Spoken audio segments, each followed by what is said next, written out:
Hey guys, welcome back to a new blog. ഞാൻ ഒത്തിരി സന്തോഷത്തിലാണ്. കാരണം നാളെ ഞാൻ രാജപുരസ്കാർ ടെസ്റ്റിംഗ് ക്യാമ്പ്, അതായത് ഭാരത് സ്കൗട്ട് ആൻഡ് ഗൈഡ്സിൻ്റെ എൻ്റെ ഒരു ക്യാമ്പിന് പോവുകയാണ്. ഇതിനു മുമ്പ് ഞാൻ തൃതീയ സോപാൻ ടെസ്റ്റിംഗ് ക്യാമ്പ് എന്ന് പറഞ്ഞൊരു ക്യാമ്പിൻ്റെ വീഡിയോ എടുത്തിരുന്നു. അത് ലെങ്ത് കുറവായിട്ടാണ് എടുത്തിരുന്നത്. അത് ഞാൻ യൂട്യൂബ് ഇട്ടിട്ടുണ്ട്. ഇത് ഞാൻ ഈ വീഡിയോ എടുക്കുന്ന അതിൻ്റെ തലേദിവസമാണ്. നാളെയാണ് പോകുന്നത്. അപ്പം നാളെ കാണാം. രാവിലെയായി ഞാൻ കുളിച്ച്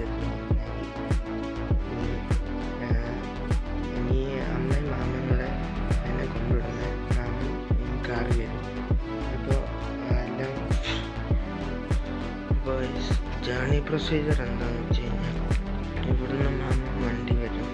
മാമൻ്റെ വണ്ടിയായിട്ട് അതിൽ കയറി ഞാൻ ഇവിടെ 5.5 കിലോമീറ്ററിൻ്റെ സ്കൂളിൽ ചെല്ലും. അവിടുന്ന് പിന്നെ ടീച്ചേഴ്സും ഞങ്ങൾ കുറേ പിള്ളേരുണ്ട്. ഇത്രയും പേരുടെ റെയിൽവേ സ്റ്റേഷൻ കായംകുളത്ത് തൊട്ട് പോകും. അതിനുശേഷം അവിടുന്ന് പിന്നെ ഒരു 4-5 മണിക്കൂറത്തെ യാത്രയുണ്ട്. അവിടുന്ന് പിന്നെ കായംകുളത്തുനിന്ന് പിന്നെ കോഴിക്കോട്ട് പോകും. കോഴിക്കോട്ടാണ് ഈ ക്യാമ്പുള്ളത്. അപ്പോൾ സ്കൂളിലോട്ട് പോകും.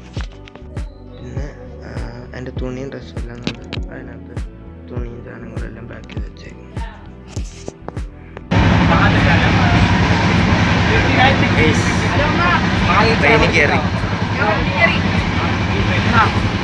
ട്രെയിനിൽ കയറി ഇനി സ്ട്രെയിറ്റ് ടു കോഴിക്കോട്.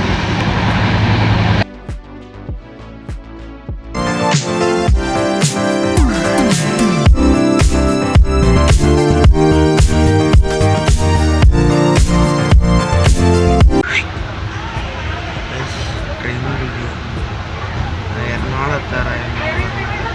ഇപ്പോൾ സമയം 1:30, 5:30 ഞങ്ങൾ ട്രെയിനിൽ. എല്ലാവരും ഇപ്പോൾ കഴിച്ച് ബിരിയാണിയാണ്, ചിക്കൻ ബിരിയാണി.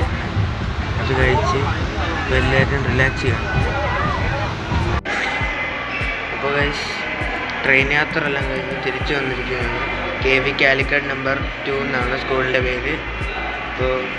ഇപ്പോൾ ഇവിടെ കഴിപ്പെല്ലാം കഴിഞ്ഞ് ഉച്ചയ്ക്ക് ട്രെയിനിൽ നിന്ന് കിട്ടിയത് ചിക്കൻ ബിരിയാണി ആയിരുന്നു.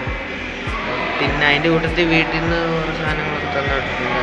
ബിസ്ക്കറ്റ്, ചപ്പാത്തി, മുട്ട, അങ്ങനത്തെ സംഭവങ്ങളൊക്കെ. പിന്നെ ഇപ്പോൾ ഇവിടുന്ന് കിട്ടിയത് ഫ്രൈഡ് റൈസും ഗോബി മഞ്ചൂരിയനാണ് കിട്ടിയത്. അതെല്ലാം നിന്ന് പിന്നെ മൈസൂർ പാക്ക് അതെല്ലാം നിന്ന് ഇപ്പോൾ ഇവിടെ ഞാൻ ഇങ്ങനെ ഇരിക്കുകയാണ്. ഇനിയിപ്പോൾ ഈ പരിപാടി എന്ന് വെച്ച് കഴിഞ്ഞാൽ ഇനി കുളിക്കണം. കുളിച്ചിട്ട് കിടന്നുറങ്ങും. ഇത്രയുള്ള പരിപാടി. കഴിച്ചു കഴിഞ്ഞിട്ട് കുറേ സമയമായി. ഇന്നത്തെ വീഡിയോ ഇവിടെ വെച്ച് ഞാൻ നിർത്തുകയാണ്. നാളെ പുതിയ വീഡിയോ ആയിട്ട് വീണ്ടും കാണാം.